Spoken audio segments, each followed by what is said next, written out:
Hi, Guy. How are you? I'm fine, George. How are you today? Thank you. So thank you for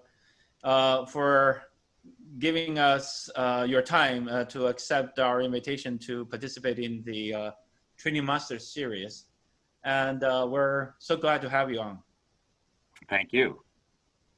And so I'll ask you, so it is a very good opportunity. I've been waiting for this time for some time, since early April, because early April you interviewed me for 1.5 hours, and this Training Master Series is partially is because of inspired by your interviewing event and your HPD series and all that. So I'll come back to that. But before that, can you tell us a little bit about yourself for our audience? That please introduce yourself, where you grew up, and where you went to college, and what you studied, was your major, and where are you now?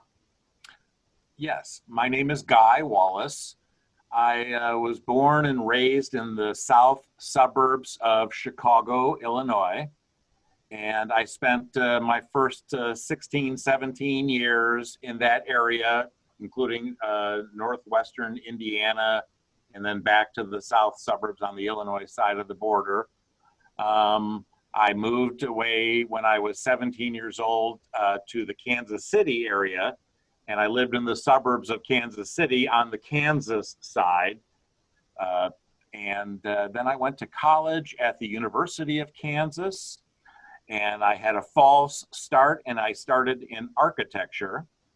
And then after the first semester, with help from my guidance counselor, I changed majors, and I started pursuing a radio, TV, film degree.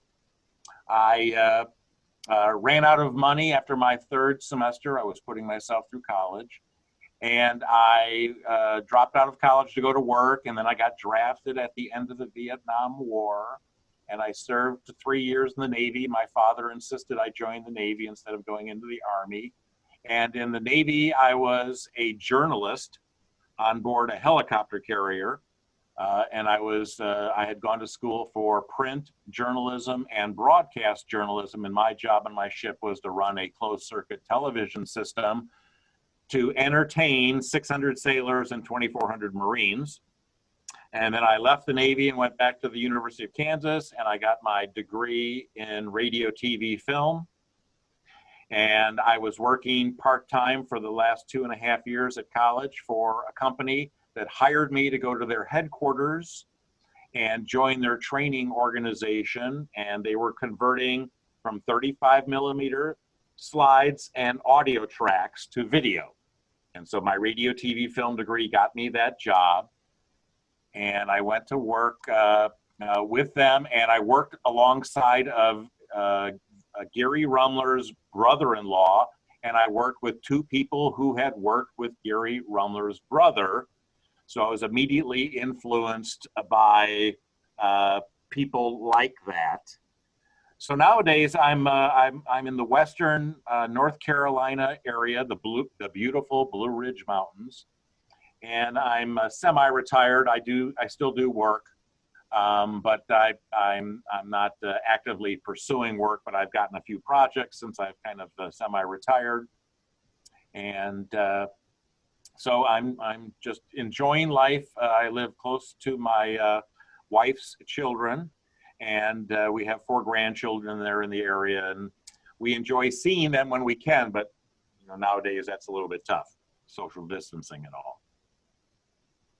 So how many years did you serve in the Army in total? Well, in the Navy. So I served 3 years in the Navy. Yep, the Navy. Yeah. And so when did you start to to engage yourself into performance improvement, and what's the occasion? So it began immediately right out of college.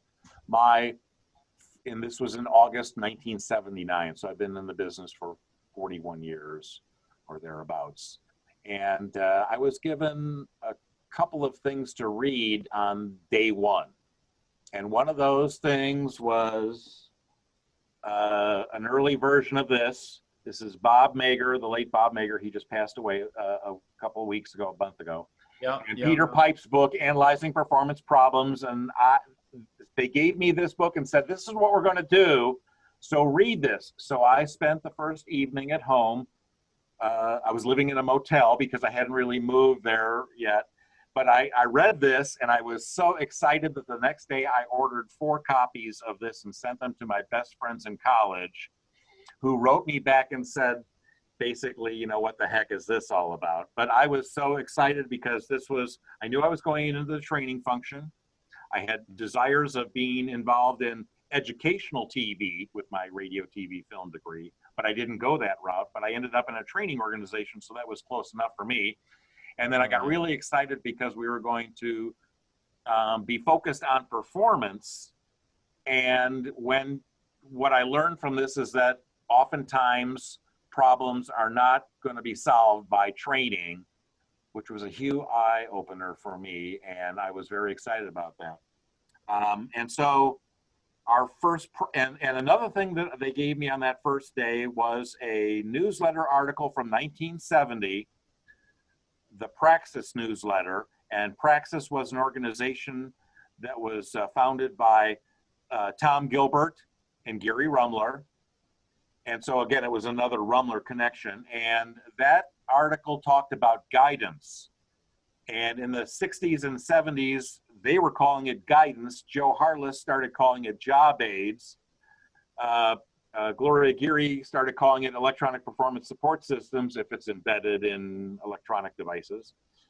Nowadays, we call it performance support or workforce learning. We've got a bunch of different names for it. So now I tend to call it job aids for performance guidance and support in the workflow. And I've captured all of the words. Right. But I call it job aids for short, but I used to call it performance aids as well. Right. Because oftentimes the job aid is for more than one job, and it's really should be about performance. But anyway, so I really became indoctrinated into a performance orientation for training, or, you know, so I would call it performance-based instruction or performance-based training or performance-based learning. There's too many labels that we use in our field. But so I was oriented to that from the very beginning. And as an example, when we would do our analysis efforts on the front end of projects, we would produce an analysis report, and that analysis report often gave our client, our customers, recommendations for solving some of the other issues that we found, that we uncovered during our analysis, that were not going to be solved by training or instruction. Yet we would use that information about the problems that we uncovered. We would include that information in our training so that we could tell the learners, the participants in instruction, what the barriers to performance were, how to avoid them in the first place, and if they were unavoidable, what to do in the second place. And because we focused our analysis with the top performers, what Tom Gilbert called exemplars, what I call master performers, they have strategies and tactics on how to avoid problems in the first place and what to do if they were unavoidable. And so we would take that content and include that in our instruction. Anyway, that's my story. Wow. Wow. Thank you. Thank you. So, wow. I must say, Guy, that from the first question, you already mentioned the three biggest names in the field. That when you're very lucky, as I see it, that when you started your career, you had, okay, number one, I'm staying in my chair, Gary Rumler.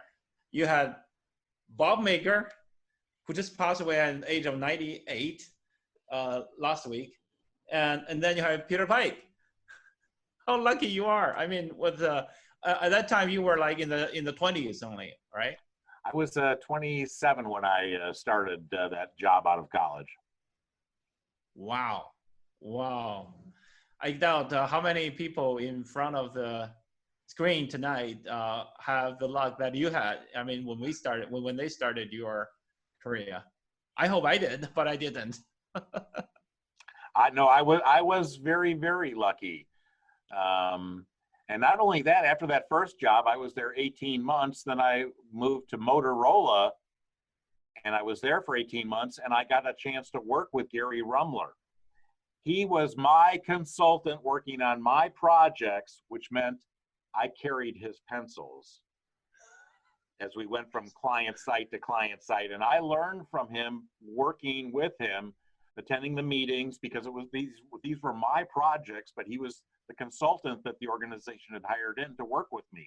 So I was very lucky. So basically, you were telling him what to do. No.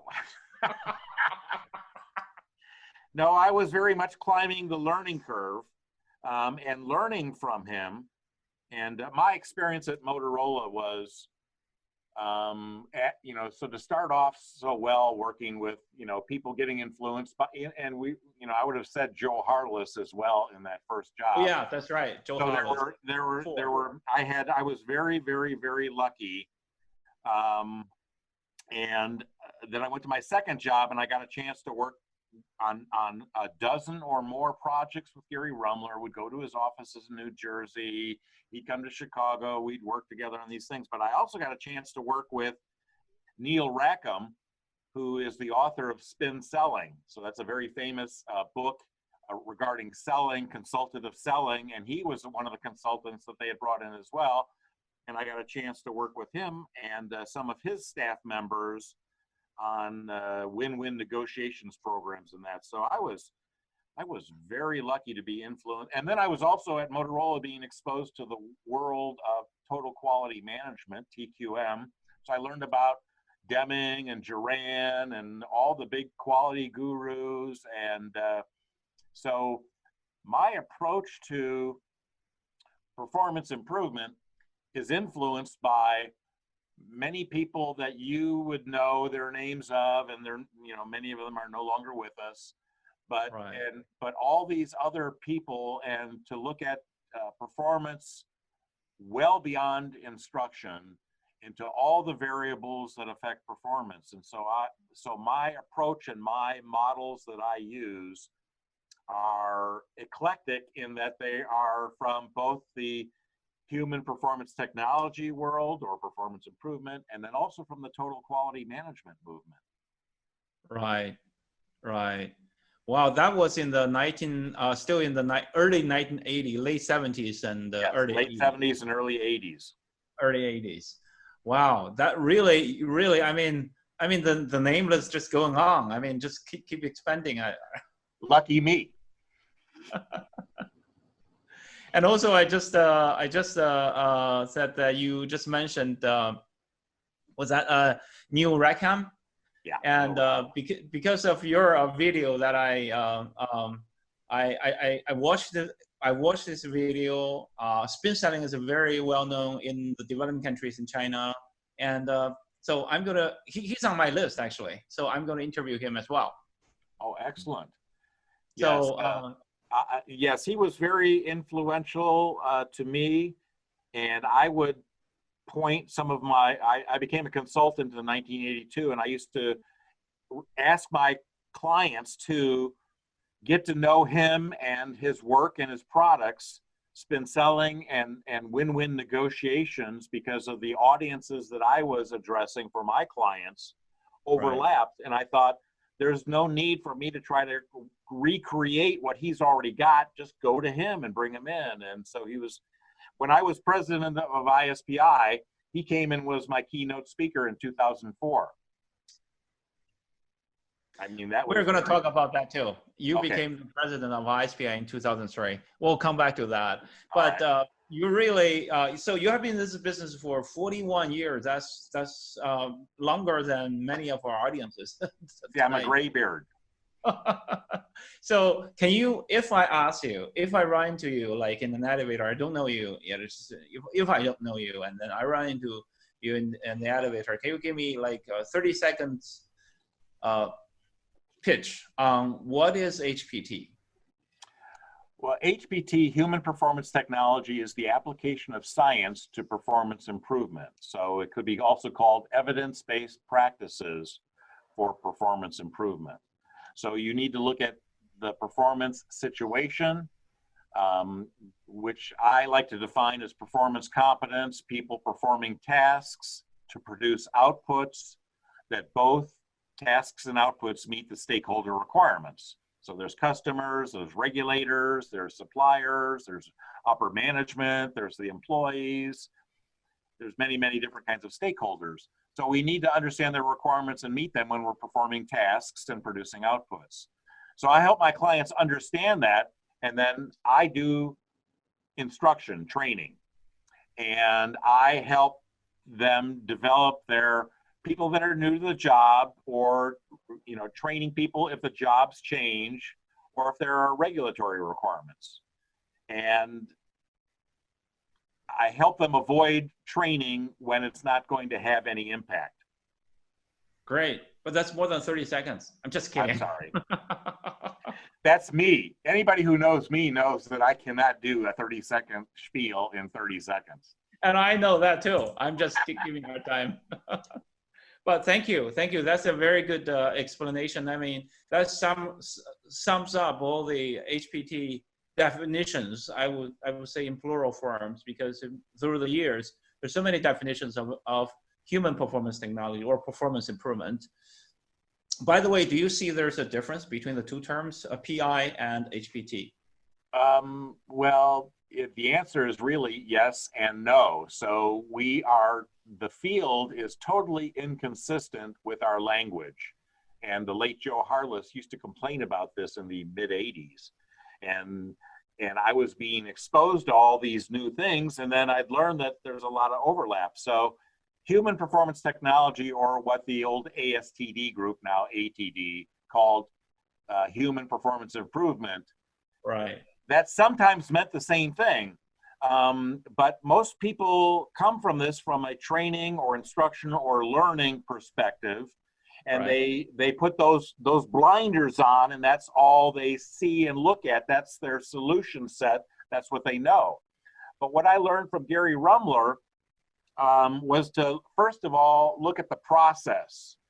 And he used to complain, and this is captured on videos that I have up on YouTube, that oftentimes we train people on things that they already know, and then there would be no difference in the performance workplace. And it was because the problem was never rooted in a deficiency, a deficit of knowledge and skills. There's always something else. And he used to say it's either the process or it's the consequence system. We reward poor behavior, we punish good behavior all too often. And that's part of Gilbert's behavior engineering model, the BEM, is that too often we're not systems thinking. We're not looking at it as a system. We're attacking something with our favorite solution set. And so we do our clients a disservice when we attempt a training intervention, and it's not going to have anything to do with solving the problem. So the language is an issue. So to me, performance improvement is looking at all of the variables. There's human variables beyond knowledge and skills. There's psychological attributes, there's physical attributes, there's intellectual attributes, and there's personal values. And that's what the human brings to the performance party. And in that performance party, there's a context, and there's data and information, materials and supplies, tools and equipment, there's facilities and grounds, there's budget, there's culture, and there's all these other things that the human enters into, and either everything is good enough to have a positive impact on the process that produces worthy outputs, to borrow Gilbert's phrase, worthy outputs, and worthy performance, or there's a deficiency someplace, but it could be that the data people are working with is bad. Those are some of the things I learned from the total quality management movement. There was a tool called the Ishikawa diagram that I saw back in 1981, and it said every process can be decomposed into men, materials, methods, and machines. And when you have a problem in the process, this was a diagnostic tool that people would use to look and see, well, where's the causes? Where's other symptoms or root causes or roots of root causes? And so I learned to think about it that way. And so when people talk about performance improvement, I think most often, when I see that out on the social media today, I think most often they're talking about performance-based instruction, not performance improvement. They're coming at it from a training perspective, and we gotta, instead of talking about topics, we need to talk about tasks and outputs and have a performance orientation. But they again, that's a partial view of what performance is. So when people use that language, one of the things that one needs to do is ask, so tell me more about that. So that you can decide whether they're talking about, little performance or big performance.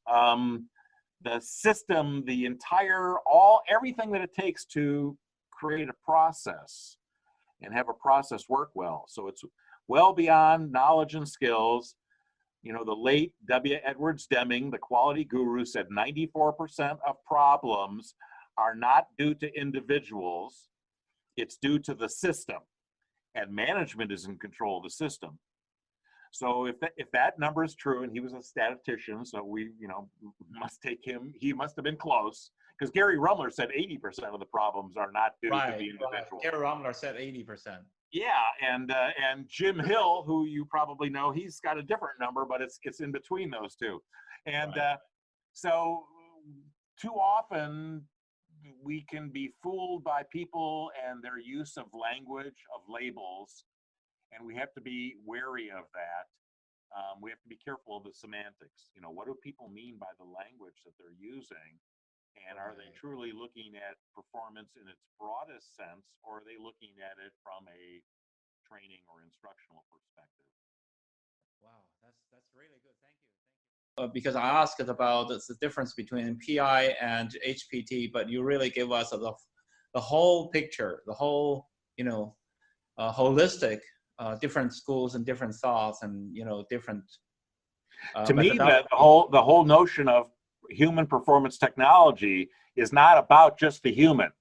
The late Don Toasty, who was another guru in ISPI, NSPI, he said that all performance is a human endeavor, because there was a great debate going on in NSPI and ISPI since I joined in 1979 as to whether or not we should have the H in HPT or should it just be called PT, performance technology.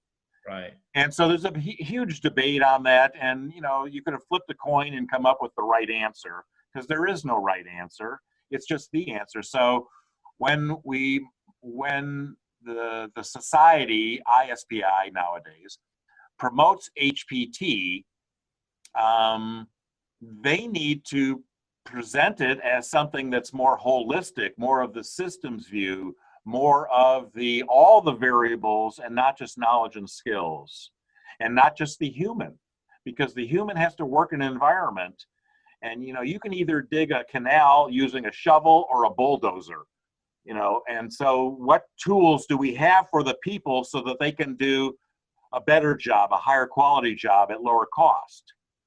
And so it's not just about the human, it's and the human is, always involved. We don't have, lights out factories where robots are doing everything and robots are fixing robots and robots are building robots. We're not there yet.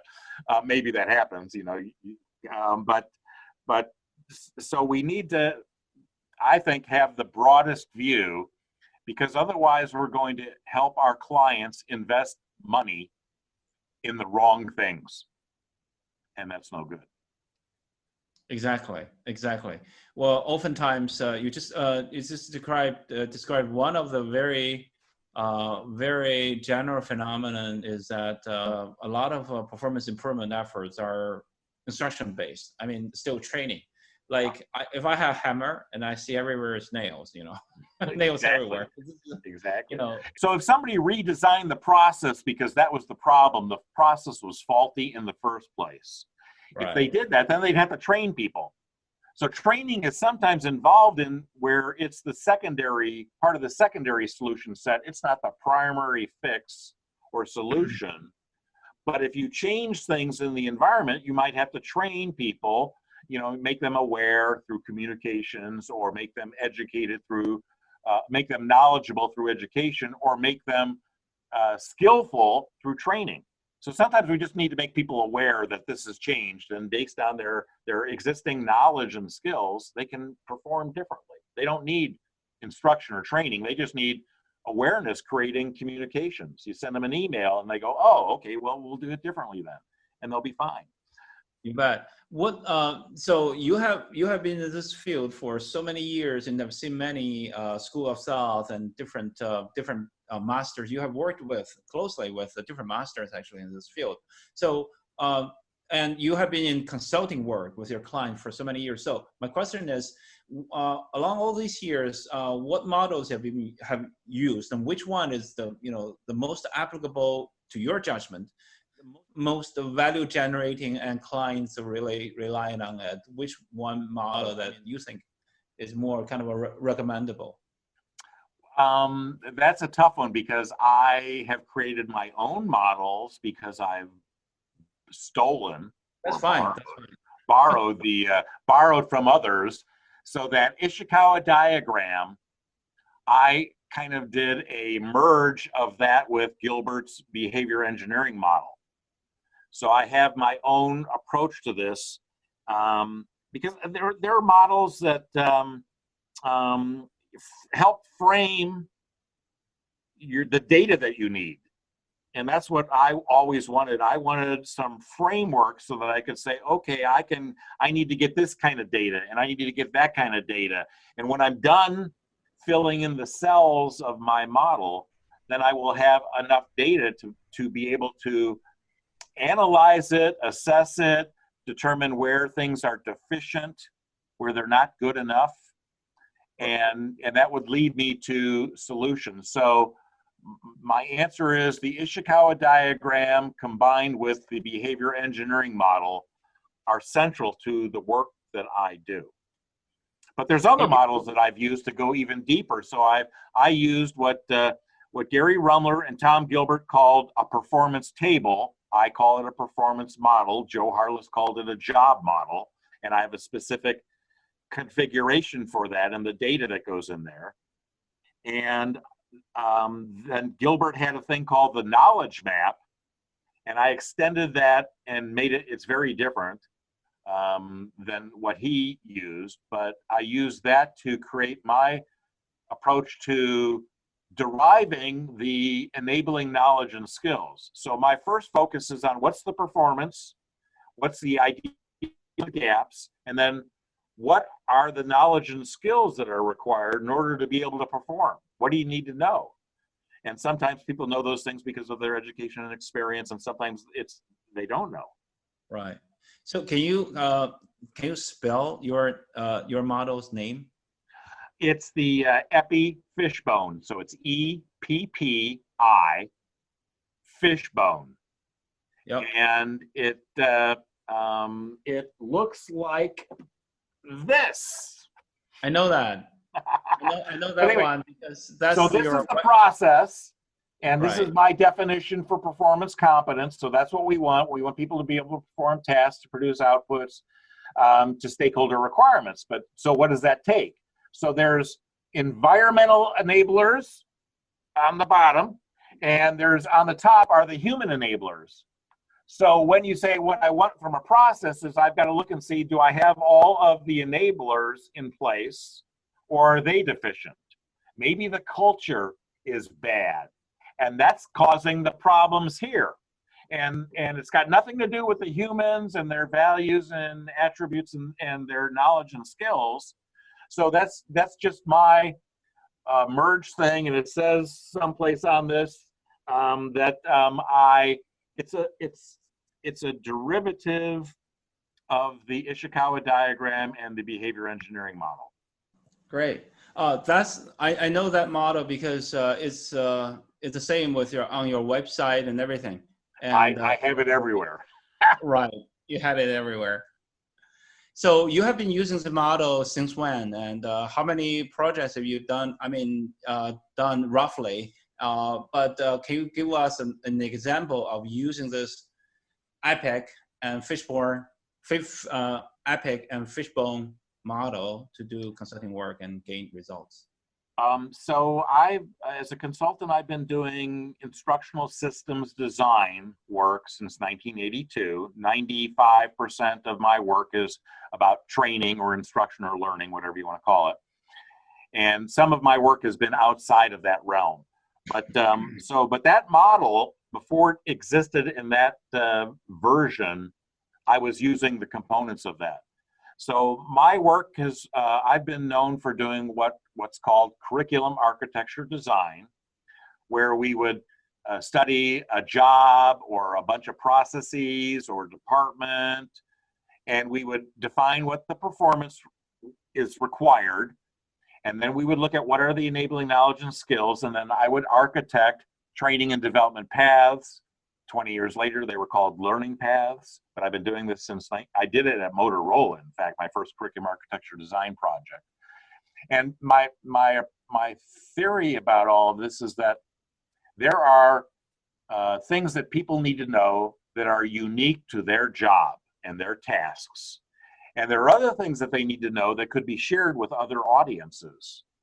And so part of my approach to instruction is that I'm trying to determine what's unique to this job and what's shareable with others. Because if I can build content for the first audience, I may be able to share that content with other audiences and reduce my clients' costs. For first cost to develop it in the first place or buy it, and then to maintain it over its life cycle. So it's much like a car business where you don't have a different battery for every car. You don't have a different brake system for every car. You don't use a different radio or entertainment system for every car. You have the same radio or music device in every car. You share that. You share the batteries with a lot of cars, and brake systems. For very fast cars, you have big brake systems, and for little cars, you have little brake systems. So you don't have just one, you have something that's appropriate to the product. And so one of the things that when I do my curriculum architecture design or my instructional development, much like an ADDIE model, one of the things that I do is that my analysis involves looking at the target audience. What do we know about the target audience? Who are they? Where are they? What are their incoming knowledge and skills based on experience and education? So what can we safely generalize about what they know and don't know? And here's the variables, because I don't want to put people through training if they already know things, but there's some people that don't know those things. So I have to have a modular approach to instruction so that I can get people what they need when they need it. The second thing I do in analysis is look at performance. The third thing is look at the enabling knowledge and skills. And the fourth part of my analysis approach since the early 80s is I look at existing training for reuse purposes. Now, my clients tended to be the bigger companies, the Fortune 500 companies in America. And they would have lots of training content, and I didn't want to rebuild content that they already had. So the last step in analysis for me before writing up an analysis report and reviewing it with my clients is to figure out, do they already own content that we can use as is or after modification? So if I needed active listening training content, I could go see, and I had a client at the Norfolk Naval Shipyard that when we got to this stage, we found 27 two-hour modules on active listening. And my client went and reviewed all of those. So he spent 54 hours looking at all these two-hour modules so he could pick the one that we needed. But that's an example of what that happens too often. We build content, and we don't really pay attention to what do we already have. Maybe if I took it and just adjusted it a little bit, it would be just fine for us. Maybe I have to take out the examples and change the definitions and change out a demonstration and change the practice exercises, and then it would fit. And what I'm doing is I'm creating a derivative of that content. And then if it ever needs to change, I might have two pieces of content to change, the original and the derivative. But that's still cheaper than continually rebuilding content that you already have. Right. And then a change happens, and now you need to update all 27 2-hour modules of training. That's ridiculous. So so I approach things much as an engineer might do it, that's worried about life cycle costs and effectiveness of the product. Mm-hmm. Mm-hmm. So how many, can we sum it up? How many steps, like 5 steps that you go through? Well, I have a lot of this all detailed. I have a book called Lean ISD that I wrote in 1999. I started it in 1983. And I finally finished it. I was busy consultant. I was very, very busy for a long time. And I wrote this book, and then in 2007, I decided to make it available as a free PDF. So you can have it as a free PDF, you can buy it as a paperback or a Kindle. And I was doing that so that I could update that book and other books. And I created update versions in 2011. But my Lean ISD book identifies how to do curriculum architecture design, to develop training and development paths. You don't build any new training. You just figure out, what do I need? What do I have? What are the gaps? And of the gaps, what are the high priority ones that we should resource and put in place? And the rest of it we leave to what's nowadays called informal learning. But I used to call it unstructured OJT. Just tell them what it is and they'll figure it out. And it's low hanging fruit. It's not a problem. It's not that critical. But we want to focus our investments on critical content for critical performance. And so then I have a methodology for doing an ADDIE-like analysis and design and development and pilot testing. And all my methods start with project planning and kickoff. But I have that level. And then I have another level of instructional development where I don't need training. I just need a bunch of job aids. Or I need the equivalent of standard operating procedures, but we don't want to call them that because then regulators will want to look at them. So we'll call them maybe quick reference guides or job aids. And so that's, we need to build a lot of those. And so I have a process that's quicker. And, you're not going to be building practice with feedback. You're going to be building a bunch of job aids and then getting it out there to the people that need it. And you're not going to put them through instruction in a traditional sense. So I have a methodology for that because one of my clients back in the 80s asked me, what they asked for is they said, can you take the demonstrations in your design and build those first? Because we have a national sales show coming up in 3 months, and we would like to demonstrate on the stage for everybody in the target audience, because everybody got together once a year. And we want to show them what we're going to train them to do. So let's do the demonstrations. Can you do those and then come back and build the content and the practice exercises? And I said, sure. And then I had to figure out how to do that. So it's like designing a car, knowing that someday you're going to put a bigger engine in it, but not initially. So how do you build the well that the engine sits in so that the bigger engine next year will fit in there so you don't have to redesign the whole car? So that's robust engineering. How do you make things robust to future changes, likely changes? Do you consider that when you're doing design? Well, you need to do that when you're doing instruction too. You need to look at your instruction and say, I have content that's very, very stable, will never, ever change. And then I have other content that's going to change all the time. When? We don't know. Or here's content that will change every year. So how do I design things to anticipate that? And how do I design for robustness, for use and misuse, for current situation and future situations? And that's a tricky part of design that we don't often think about, but it's been a big deal to me. And it's what's driven my approach to doing analysis and doing design, because as a consultant, I wanted to have a lot of repeat business with customers. and I do something for them, and then they say, well, you got to come back in 2 years and change this because things have changed. And I wanted to be able to make minor changes to things and not have to blow it up and start all over again, because that's, so they liked that. Because they remembered I told them 2 years earlier that that's what this would do. So they would put me to the test and say, okay, here's the changes. How do you do that? Well, the concept is kind of plug and play. You take the radio out of the dash that used to be AM, FM, I'm an old guy. And then you put the next one in, and it's got a cassette tape player with AM and FM. And then you got to take that one out and put it in with a CD. And now it's going to be, with Wi-Fi and Bluetooth, so it can. Bluetooth, yeah.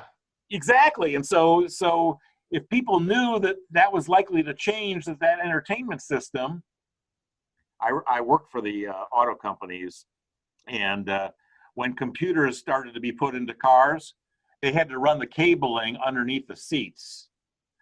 And later on, they were able to put all the computer components in the dash, behind the dashboard. But initially, it was under the driver's seat. Oh my God. Because there was no room behind the dash for anything, because they had filled it up. It looked like it's sitting in an electric chair when you were driving. Yeah, the wiring harnesses that wired everything together had to go underneath the driver's seat, and then between the carpeting and the metal frame, right. And so they had to quickly redesign everything to anticipate that. So I got a name for that type of for your way of doing things. If I were you, I would name it the modularized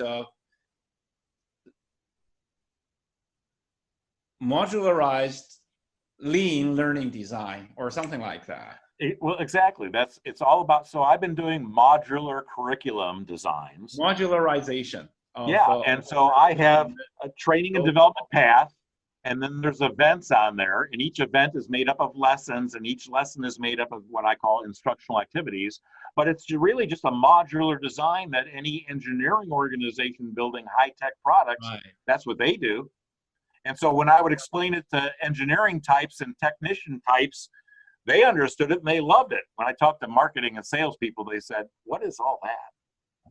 So when you did that, when you did that learning design for the sales organization, and they need in 3 months, did they say to you, Guy, we need it in 3 months, and come back later? So we want it in the future to be replaceable, expendable, leave all the future rooms there. So they liked it. So when they give you later on you build it so agile and so lean and so efficient and effective and small cost, because you trying to maximize your utilization of their existing contents, and then pull them in and put in this kind of order and sequence and modularize in for this purpose, and then 2 years later you put it in sometime later you put into that module, and then build into that mode and for another purpose. So you're trying to modularize. You're maximizing your usage of the existing content at the same time, and see if there's any loopholes or gaps, and then you build something new in, and then just to make it a kind of a closure, just a kind of a collected wisdom of the solution, but it's quick and easy. But my question is, when they give you the initial request, did they ask you, we need something new? We need, the 3 components. We want something quick, low cost, and high quality. Yes, so this group was product managers at AT&T, and they were used to a modular approach to systems, telephone systems that are made up of products, which are made up of sub-assemblies, which are made up of components. So they understood how I was talking about these kinds of things. And they were very much concerned about, their world was changing, because this was the mid-'80s, and we'd broken up the AT&T monopoly, and things were going to be changing. They were going to have competitors. I remember it's 1982. AT&T was broken up by the Congress. It was called a divestiture. Yes, right? The modified divestiture agreement. So it was the Justice Department that said, You're a monopoly, and we don't want you to be a monopoly anymore. And so it broke them up. The good news for them was that their customers, Illinois Bell, New Jersey Bell, all the various Bell operating companies in America, they didn't know how to buy from anybody else. Because it used to be that Bell Labs would invent a new technology, Western Electric would build it, and then they would ship it to the operating companies and get it installed. And all of a sudden, the operating companies had choices. They could buy from Northern Telecom in Canada. They could buy from AT&T. They could buy from Europe. They could buy from anywhere. But they didn't know how to do that. And so it took them 3, 4, 5 years before they figured out how to actually buy from somebody else. And then you had to worry about the compatibility of technologies. And, you know, so, but there's a lot of parallels between the instruction that we build. You know, so what our clients don't need or want is a collection of courses, because there's overlaps and gaps in the content. And most of the time, it's not focused on performance, it's focused on topics. And the topics are all reasonable sounding, they have face validity, but they don't necessarily have performance validity when you look at the content. It doesn't teach you, and you may need that topic in your training, but you need to know how to apply that topic. And that's what's often missing from most training. Because I would, you know, do my analysis and then I'd go look at what my clients have. And what we would find over and over and over again is that they have the right topics, but they never teach people how to apply those topics. And so we would have to take what they already had, and then we would build in the application content, and then they'd have what they needed. The reason I'm asking is nowadays, the practitioners, the learning and development practitioners, or even performance improvement practitioners in China, they're very new, you know, and most of the, and you know, Chinese economy is booming, is so fast, and developing so rapidly. So most of the clients, not most of them, almost all the clients are asking, can you give me something quick, easy? You know, I want my 15 minutes of fame and you know, something quick and easy and cheap. Well, and that can be done too. Are you having that too? In the so that's not really new, and it's maybe more hyper than it used to be, because you know there were changes going on back in the late 70s and early 80s. Right. And there was, you know, so there was a need to keep everything up to date, and clients always wanted it, you know, cheaper and better and faster. And so one of the things that I often talk about is how to avoid analysis paralysis. So analysis takes too long, and so clients dislike it, they hate it. And they often want you to just do it, just design it. No, don't even design, just develop some content and get it out there. Well, there's a time and a place where that is appropriate. There's no time to do you just get something out there. But how you get it out there quickly. So I tend to use master performers and not subject matter experts. I make a distinction between those two types. A master performer was doing a job to a level of mastery just before I met with them. A subject matter expert who knows all about it may not be able to actually do it. Maybe they did it 7 years ago or 10 years ago, but they haven't done it lately, so they don't know what it's like today. So I use master performers and what I call other subject matter experts. Maybe they know the new regulations that are coming but aren't here yet. Well, the master performers don't know about the new regulations coming. They know about today's regulations, so I need to combine those two sets of knowledge in my efforts to produce content. So if I'm looking at, so people have to perform tasks to produce outputs. Well, I want task-based training that produces outputs. And who knows what those are? Current master performers, and maybe that needs to be influenced by the new regulations coming, or the new computer tool that's coming, or the new HR policy that we're going to have. And so we need to have those kinds of voices in our process. It's what nowadays is called design thinking and agile approaches. These are nothing new. They're just new names for things that are old. And, you know, if people have a need to use the new language, that's fine. But it causes confusion for people coming into the field because they think that's brand new. And it's not. It's you know, what's old is new again.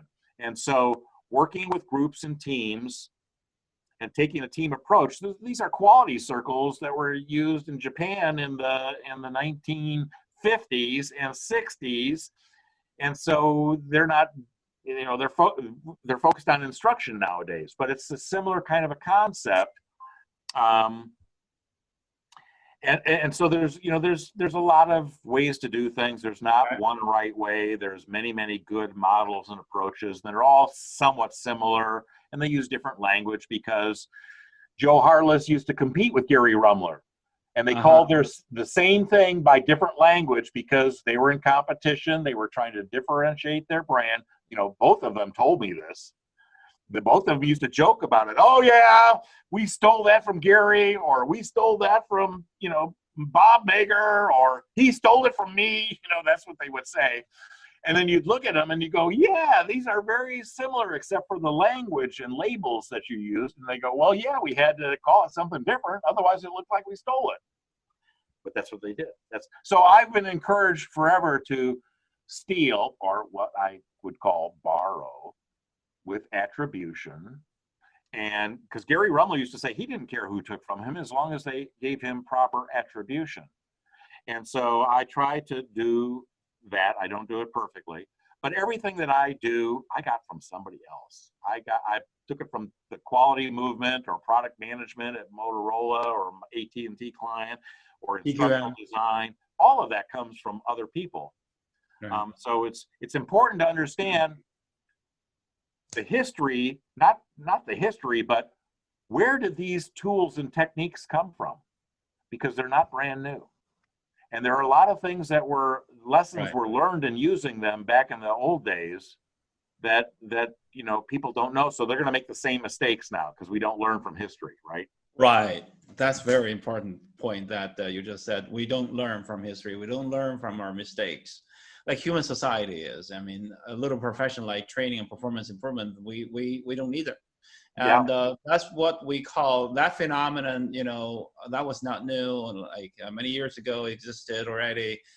We got a very vivid term for that in Chinese. They call it the old bottle. I mean, no, the new bottle with old liquors in it. Exactly. You know, because just the package is different. Yep. So anyway, so you have seen a lot, and you became the president of ISPI in 2003, between 2003 and 2004, and and because you came into the field in 1979, you've been there for 41 years, and long enough. And then, can you tell us what's the challenge before you took office, you know, to the presidency before 2003, and what's the challenge later, and what's the challenge of today? So the challenges with ISPI and the professional society, or is that what you're asking? No, in the field, professionally. In the field. Not the society, not the society. So I've written about this in the last couple of years here, but since 1979, the only thing that's changed is the technology, the tools, computerized tools, miniaturization of tools. Now we have computers in our pockets. And so that has certain affordances, its utilities that it provides us, like we can send a job aid to your phone and you can follow that and get guidance for performance that way. Before, back in the late 70s and early 80s, the big deal was to laminate your job aid. Right. But so all of that has changed. But the challenges that we face is that there's time pressures, there's cost pressures, there's a pressure to just produce something right away. And I resist that. I would tell clients that you know, I don't want to do that for you because that's my reputation. So if I produce garbage for you because that's what, you know, you're rushing me to do. So either we're going to do something good enough. I'll try to move as quickly as possible, keep your costs down, But the bottom line measurement is, can people perform differently and to the standards that exist? And so we're always faced with people who want to take shortcuts, and sometimes, again, it's appropriate to take a shortcut and get it close enough and then fix it and then fix it again and fix it again and fix it again. So it all depends on what the risks and rewards are for the performance. High stakes performance with high risks and or high rewards needs to be treated differently than things that are not so risky, not so rewarding. And if we're really doing a good job for our clients, we should only be working on the high stakes performance. We shouldn't be working on, what the phrase is, low hanging fruit, the things that are, if it all goes wrong, no big deal. It's a nickel and dime problem, we would say in America. It's not millions of dollars, it's nickels and dimes.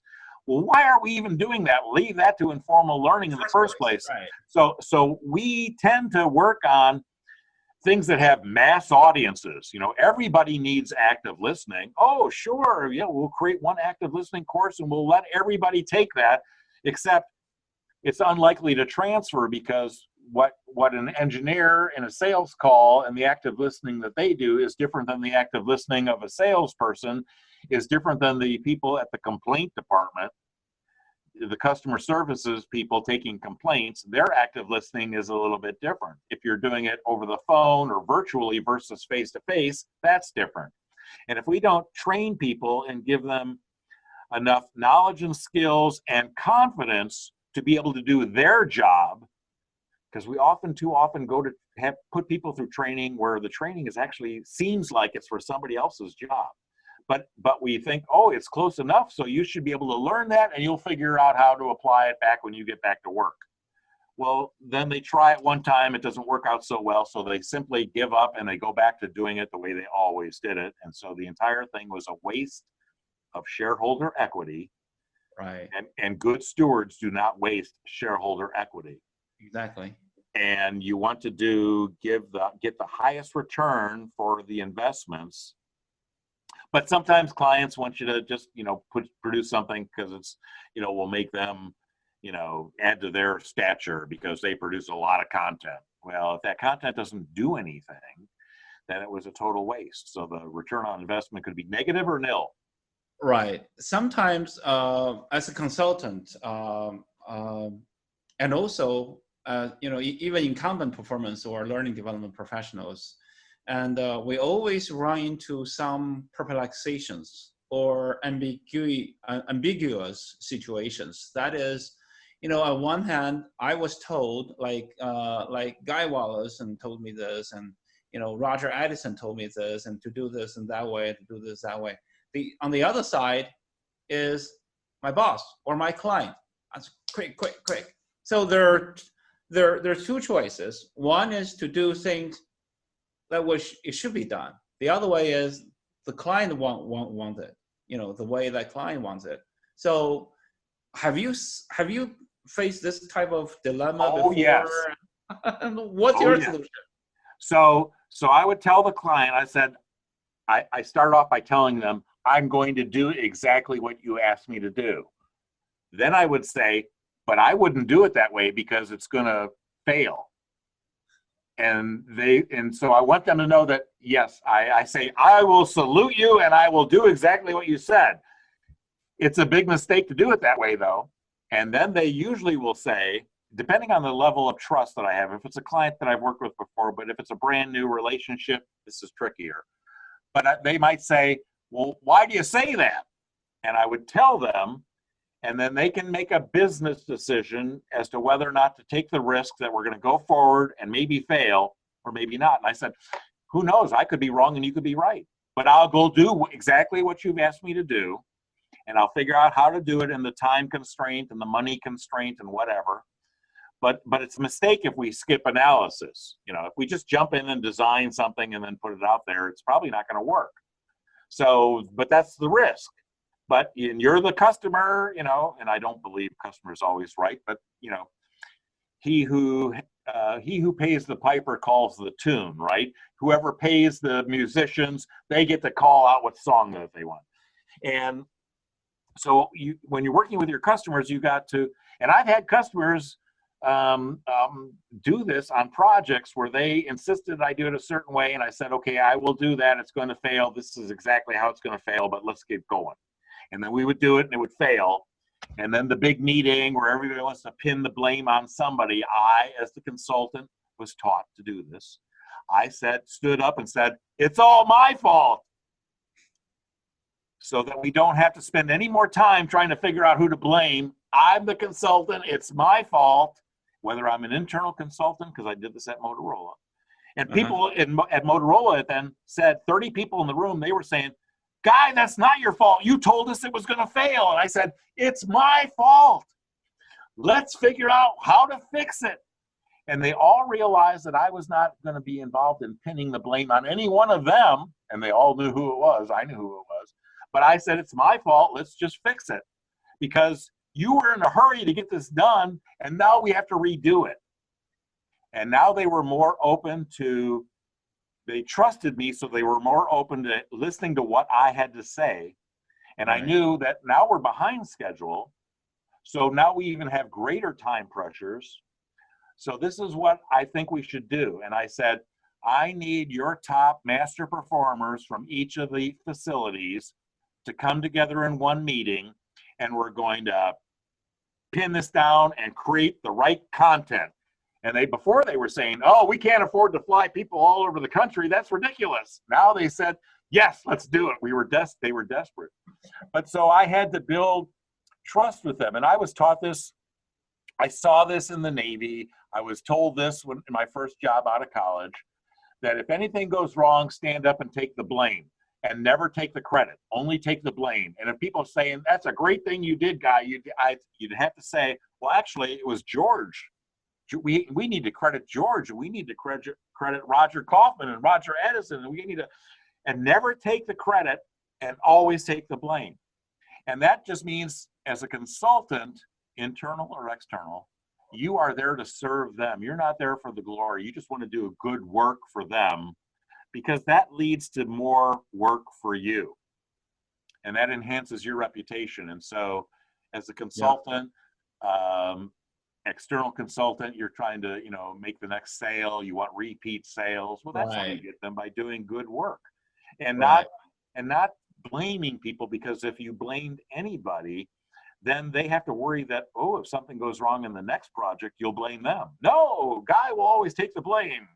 And that's good. So we'll shoot the messenger, shoot Guy, and then we'll revive him and get him right back to work again, doing the work. And so, but next might be me, right?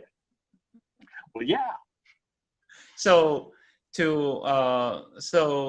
just to sum up your answer on this question, I mean, that's very key, because that's a situation that we run into almost on a daily basis on every project.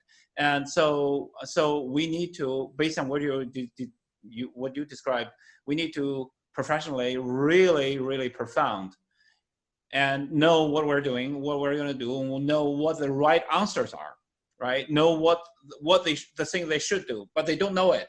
And if I tell them, they still don't they still don't say, no, you're wrong, right? So, but we need to know that we need to learn from professional knowledge and all the methodologies. So that's number one. Second, we need to have very good, sharpened, super communication skills. Yeah. Or kind of emotional EMI, emotional intelligence, right? I mean EI. So that's very important, because doing consulting work, more on 50% is what to do, and second, the other 50% is how to do it, right? The only how part, and what you said, is building trust. And one of the very, very, very critical technique is blame me, blame on me. Yeah. And we had that in Chinese. Remember, when I did my interview with you early April, that I said, in our methodology, we have three principles. Without this principle, you forget about being a manager, forget about being a work for anybody, forget about being a consultant, not to mention. Number one, three principles. Number one is convert other people's problems into my problem, because I'm paid to do so. I'm paid, that's my fault. This is my responsibility. Oh, that thing happened. I didn't do my job. That's me. I don't care about you. I mean, that because I didn't do it, that's why it happened. I don't care anybody, that manager, that supervisor, it's my fault. Same thing. I think we're thinking the same, and that's a great advice. Thank you, sir. Oh, you're welcome. Yeah, that's really great. And then you just mentioned that small pockets and computers, and nowadays, like I can send a job aid onto your smartphone. But in the old days, like we use like credit card, we have to really design and fine print it and cut into like credit card size and fit into our wallet, right? Exactly. I did that. Remember when we mentioned the Bell companies, I used to work for US West. I've worked for US West a couple of years in States, and I was in Minneapolis. So anyway, so that really works. And but speaking of my interview with you, so you have been doing the HPT videos. Yes. The HPT videos, the one and only. I haven't seen anything like that in this field or in any other field. I mean, in other fields, they, in NBA, they might have it, and they have a huge database, but they're big, they're funded, they're huge. I mean, they're systematically doing it. But in our field, you are doing this on your own. You have been doing this for many years, and tell us, how many years have you done? I know I am 120, number 120 that you told me, if I'm correct. And then how did you select those guests, and how did you do it, and why did you do it, and what's the occasion, when did you start, and what were the biggest challenges? Because what I'm doing now, the Training Master Series, is more likely a mimicking version of what you have done with the HPT videos. Well, the genesis, the start of all of that was that I felt that ISPI was doing a poor job of marketing what the heck HPT was and is and could be. And again, they use different language. You can look on the website, you can look in the articles, you can look in the journals. We call it performance improvement, we call it performance technology, we call it human performance technology, we call it human performance improvement, we call it HR, we call it this, we call it that. It's a mess. And I thought, well, the marketing has got to be more than telling people something one time. Right. Well, we told them, well, wait a minute. They hear 3 You told them different versions. Yeah. Right. So I thought, okay, so what I want to do is I wanted to start a series of videos. And I was doing this at the conference. So in 2008, like the series, I took my tripod and my little phone, a little camera, not a phone camera, but a little camera that would do videos, and I set that up, and I had a piece of paper that I hung on the front of the camera that had all the questions, and there were 7 questions, and people just looked into the camera, looked at that, and answered them. My voice wasn't there. And so I asked Gary Rumler, I said, Gary, will you do one of these videos with me? And he said, well, let me see your questions here. And he said, okay, I'm not going to do it now, but I'll do it tomorrow with you after my session, and let me study your questions here. So he came the next day, and he had written 2 pages of notes because he wanted to answer the questions because he was taking it seriously. So I sat with him. We did an 8-minute video. I think I did 12 or 14 videos that first conference in 2008 in New York City. And I asked Gary afterwards, I said, I'd like to sit down with you for 2 hours next year and do a longer interview and go really in depth. And he said, yes, he would do that with me. And then he passed away in between. And he passed away in 2009 and 2010. Yeah, he passed away in 2008, in October of 2008. Okay. And so when the conference came around the next April, he wasn't there. And I thought, boy, I better get these people before they die. And so the first series I was calling the HPT Practitioner Series, short little videos. And the very first one I did was with Joe Harless, and I went to his house in the suburbs of Atlanta, and I drove 5 hours to go get there and interviewed him. And the next year I said to Joe, I said, I'd like to come back and do it again. And he said, oh, really? I said, yeah, I'd like to do a short one and a long one, because I wanted to model for people. Here's the short one, answer the 7 questions, be quick about it. And then, Joe, let's sit out here in the corner of your rec room, where your pool table is, and we'll sit there and we'll do an interview, and we'll go 45 minutes to an hour. And he and I did that. And he said, are you trying to capture the old guys before we die? And I said, yes. So I started doing the 2 series, HPT Practitioner and then the HPT Legacy series. Okay. And the legacy ones are much longer. And people say, well, how short do you want to make this? And I go, we could go 4 or 5 hours. I don't care. Because I don't care what the audience wants, short videos, because I don't care. I want to capture you. I want to get everything that I can from you, all your wisdom and insight that I can extract from you on a video interview. I want that for all time.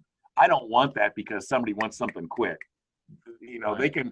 They can have somebody tell them to look at this minute, that minute, that minute. But I want to capture your story, your background, your philosophies, what you see is good and bad about the practices today. And so then I did those, and I would go to conferences and spend all the money to go to a conference, and I wouldn't attend any sessions because I was doing videos. And I did that 5 years in a row. And I decided, okay, and then I got a big project for 14 months in Toronto, and I was gone, and I missed a conference, 2 conferences because of that big project. And I decided, okay, so I'm going to have to invest in the software. I'm going to start doing these things over the internet, over Skype or Zoom, and I'm going to start doing the interviews that way. And so I kind of, after a few years of not doing the videos, I started doing them. And I wanted to get people that were from ISPI and NSPI. And I wanted to do, and I quit doing the 2 versions. I just do a long video as long as it takes. Some of them are, 13 minutes long, and some of them go an hour and 10 minutes. And I don't care. If people have something interesting to say, I want to capture it. I'm not worried about fitting it into the 2-hour module or the 2-minute module or a 5-minute video. I really don't care about that. Someday somebody can edit them down and boil them down to something more succinct, but that's not my purpose. So I've got 120 videos, and I've stopped doing it because of internet connectivity issues. I'm in the mountains of North Carolina, and I don't have stellar, great, internet connections. It fails often. And so I stopped doing them because it just takes too long to edit those and make all the fixes to them. I will start them up again here soon. So my intent is to capture the diversity of HPT practitioners and the diversity of their HPT practices, because HPT is something very broad. So if somebody is working on 6 Sigma and Lean, that's HPT. Because many people don't know this, but when Motorola created 6 Sigma back in the mid-60s, they licensed the intellectual property of Gary Rumler to do it. So 6 Sigma is based on all the total quality management tools and techniques and the process orientation of Gary A. Rumler, now deceased. He was one of my key mentors, my key mentor. I've got a lot of mentors. But and if you look at Gary's work and a lot of his writings at the end of his life, it's all about lean. It's not about 6 Sigma, it's about lean, streamlining processes, stripping out time and tasks, shortening the cycle time, reducing costs significantly. And that's what he was doing. And instruction is not got a lot to do with that, but there are people who do training, learning, instruction, and they are part of HPT. And so it's like having plumbers and electricians and people who, pour the foundation, and carpenters who build your house, and roofers. It takes a lot of people. And what the challenge is for those of us who are trying to do performance improvement, but we come at it from one discipline or another, instruction or Six Sigma and Lean and whatever, motivation, there's a lot of variables that we need to attend to.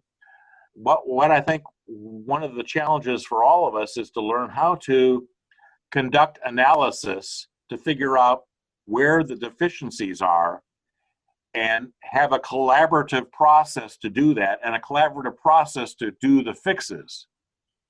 And where if we were training people figuring out, well, here's the problems, and some of them are based on knowledge and skills, but others aren't, I may have to turn over that effort to somebody else and let them take the lead and make the fix. And maybe training will be a component of that fix when they redesign the process or put in new tools.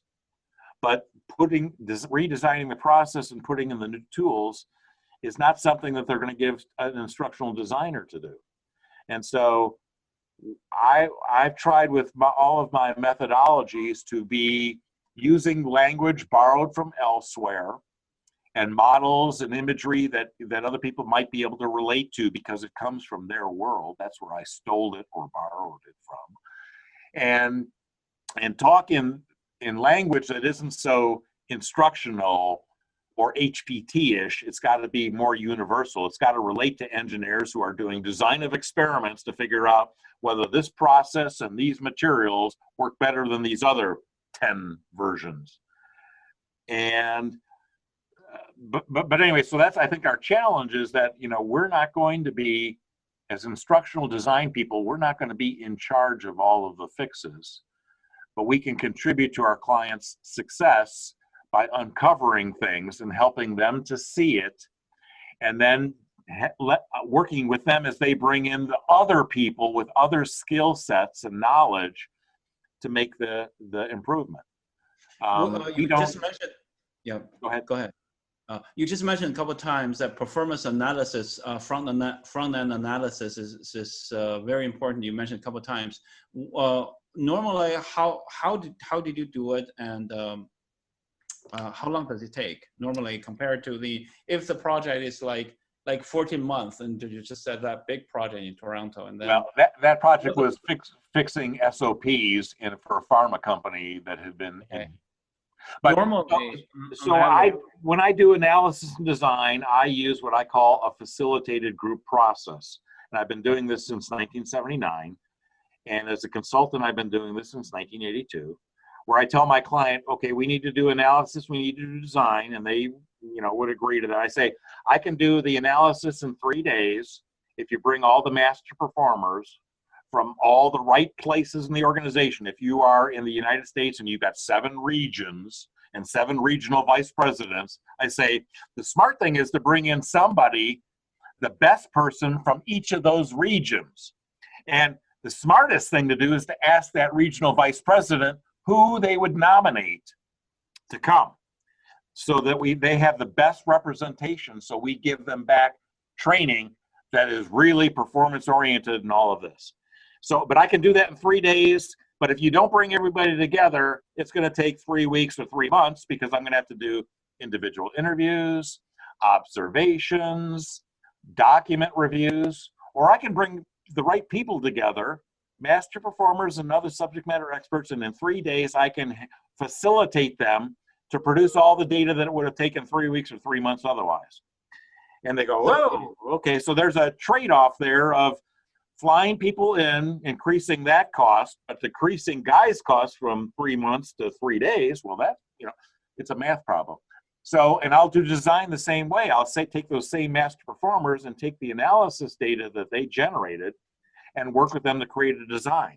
So I've got the voice of the customer, the voice of master performers influencing the analysis data, and then also the design. Because when I do design and I say, well, I need to teach people A, B, and C, and they might say, well, half the audience already knows B. And I said, but then the other half doesn't know B. So we have to modularize our content. We'll have a module on A, a module on B that some people will take and other people will skip, and then they'll go to module C. Does that make sense? And they say, actually, you need to break A into 2 pieces or 3 pieces as well. So I get the people who know to help me with the design. And I used to tell them, you know, we're not designing by committee. You're influencing me, the designer, by committee. So I need you. So if I say, hey, I'm going to do this and I'm going to do that, what do you think? And they go, oh, no, wrong. Here, do it this way instead. And then I would do what I call face polling. I'd look at everybody in the eyes and I'd say, do you agree? Do you agree? Do you agree? Do you agree? And if they all agree, it's a winner. Done. Move on to the next tasks and let them help me design things. And when they say, oh, they don't need practice on that, and I can challenge them and say, well, wait a minute, you told me this was a critical step and it's really complex and tricky, and you're going to just tell them and then we're not going to have any practice? How does that work? And they might say, oh, well, you're right. Well, we need practice. Thank you, Guy. Next question is, what do you think the current pandemic will impact our field, the field of performance improvement? What's your take on that?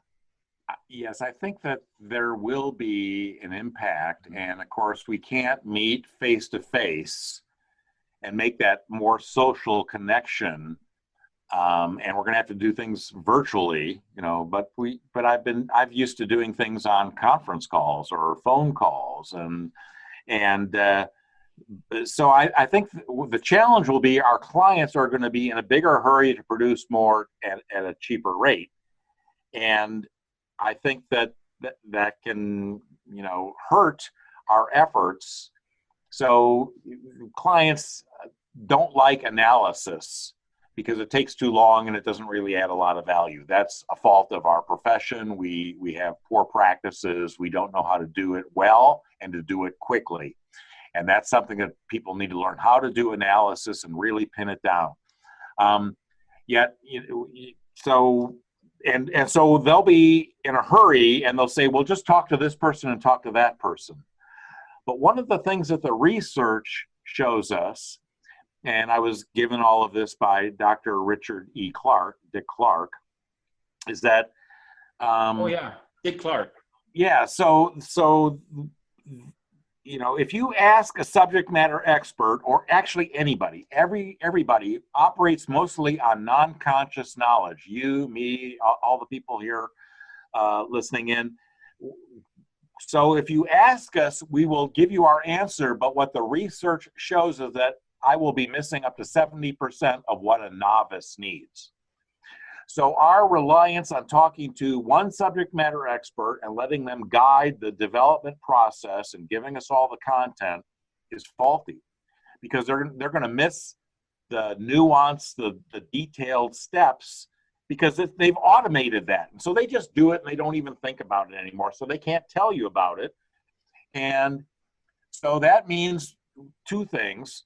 When we do our work, we have to talk to more people and have them fill in the gaps, because the good news, Dr. Richard Clark told me, was that the good news is that they know a different 30% and they'll miss a different 70%. So if you talk to enough people here, you'll get close to 85% of what you need. It's still not perfect. Which then goes to what Bob Mager taught all of us going back way before I got into the business, and that is to test your product, to do what's called, in some circles, I was always taught it was alpha testing and beta testing and then a pilot test. And the alpha testing is when you talk to somebody who sits nearby you. We don't do that in a virtual world, but hey, can you look at this and see if it makes any sense? And you might do that for me, but you don't know the content. You don't know if that's accurate and complete, but at least the grammar looks right and the punctuation is okay. But then I need to go to somebody else and do the beta test and have somebody look at it that knows a lot more about it, and then they can judge it, but then they're operating on non-conscious knowledge. And then I would need, so what I started doing is that I separate out pilot testing from my development phase in my model, because I want to make a big deal about it. And I would tell my client, I intend to do a full destructive test. If this training can be broken, I'm going to break it.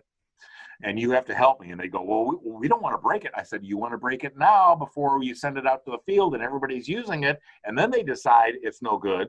So let's break it as soon as we can and fix it as soon as we can and get it out there. And they go, okay, well, that does make some sense. And I say, so I need two kinds of audiences. I want to measure whether learning occurs. So I need the real target audience, because most of the time when I would do training and development and do a test of it, they'd send in all the top people to take a look at this to make sure it was okay. And you could never measure learning. People at the end of it would say, well, I didn't learn a darn thing. And I found some of your errors. So I said, I want two audiences. I want the target audience so I can measure learning with them. I can measure their learning, what they know before they come in, and I can measure their learning after it. And when I talk about measuring learning, it's the ability to perform, not a knowledge and skill test, not multiple choice, not fill in the blank. It's actually do the work. Do what? You know, you got to write a proposal, then that's the test. Write a proposal. If you got to make a weld, then that's the test, not a knowledge test about welding, but a real weld test.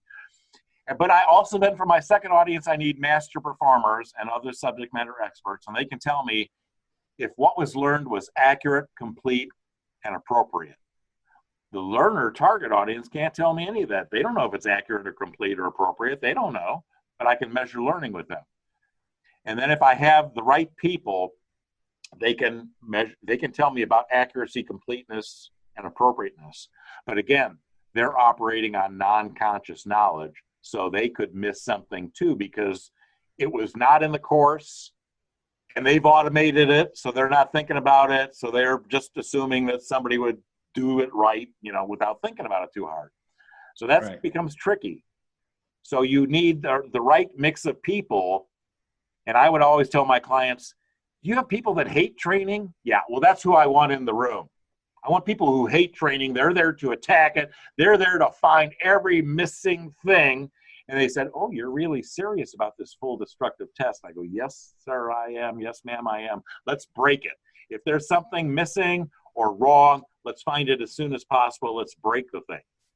And because I had clients who would tell me that, you know, pilot testing is just an excuse for having a bad training thing.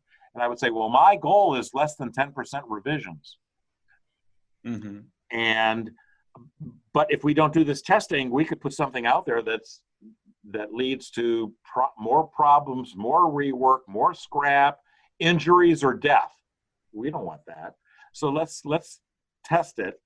And so Bob Mager used to make a big deal about testing our instructional products before they were being used.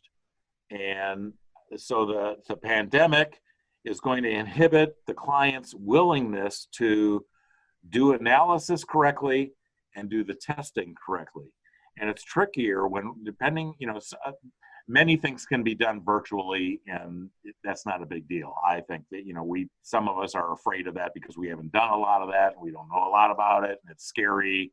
We may be competent with, you know, face-to-face training or whatever, or e-learning, but this virtual stuff is, you know, that's scary, and I don't want to be incompetent, you know, because I'm just learning. So that's scary for people. But we need to reduce the fear, but we need to really make sure that what we're producing is worth it. And testing it will help us fix whatever problems there are, and it won't be perfect. It will go out there imperfect, and we'll have to do maintenance on it over the life cycle. So it depends on, you know, if it's a life and death situation, then we may want to test it and test it and test it and fix it and test it and fix it and test it and then put it out there. But otherwise, if it's not that critical, that life or death kind of a situation, we may be willing to put it out there. And those are business decisions. So they're in an ISD project, in a training development project, there are lots of business decisions that you and I have no business making. The clients need to make those decisions because of their business decisions, and they live with the consequences of those decisions. And so we need to find ways to partner.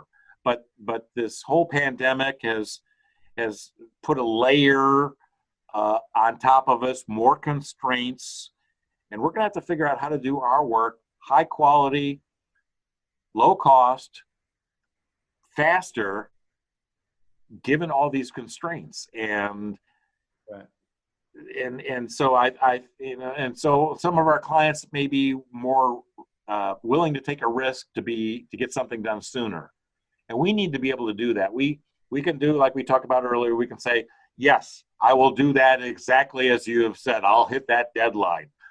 Here's the problems that I see, though, so help me figure out how we're going to minimize or eliminate those problems, because otherwise I'm going to do just what you've asked, and we could end up with a bad product. And, you know, you have to decide whether that's worth it or what we can do. And we can't go for perfection, and because there is no such thing. Right. You know, the quality movement teaches, you know, there's no such thing as zero defects. There's no such thing. There's no such thing. So how do you minimize it? How do you get it to 6 Sigma or 3 Sigma or 1 Sigma? You know, what's the tolerance? Right. Okay. Last question. What's your advice? Well, I have another one, but what's your advice to the young practitioners out there? So if they are in the training business, because yours is the training master series, so they need to focus on the authentic performance that's required out on the job. If you always think about, well, back on the job, people have to do things and they have a certain environment that they have to do that in. It could be inside a building where it's air conditioned and controlled, or it could be out in a thunderstorm. Where is the performance taking place? And so I've got to make sure that that's what I'm building is instruction, job aids that stand alone, job aids that are embedded in training, or training because we need people to memorize things or have honed perfect, you know, better skills. Whatever I'm creating, it's got to have that positive impact. It's got to influence the performance out there. And so I've got to be focused on performance. It's not about instruction. It's not about content. It's not about context. It's about performance. And that's got to be the ultimate measure of what you're doing. Right. Thank you. So really bear with end in mind. Yes, exactly. Okay. Thank you, sir. And last question is, if I can, additional. The question is, if you had a chance to start all over again, like, I mean, looking back at your 41 years of professional development, what would you have done differently? You know, I have been so lucky that it's hard. I've been asked this question before and fairly recently, and I would have probably looked to get more familiar with the actual research. I'm not a researcher. I can't cite the research, but I do believe I know what the research tells me to do, but I don't always know why. And so I don't ever quote research. I seldom do. I was talking about Richard Clark and what I learned from him, but I can't cite that research and exactly where that came from. I have been a sponge. I've absorbed things from people and gone off and done it. And I don't know. I think I've been so lucky in all of my jobs and the people that I work with and the influences that I've had. If there was anything that I would have changed, I probably would have wanted to spend more time working with some of the people that influenced me, but I didn't get to work with them. So I got to work with Gary Rumler, but I didn't get to work with Joe Harless, and I didn't get to work with Bob Maker, and I wish that I would have had that opportunity. But you can't get those opportunities. So I think for others, you know, if they were to say, well, you know, Guy wishes he would have done this, Guy wishes that he would have looked at the people who were really practicing performance improvement beyond instruction and known about that, would have looked beyond. I wish I knew more about motivation and motivation theory.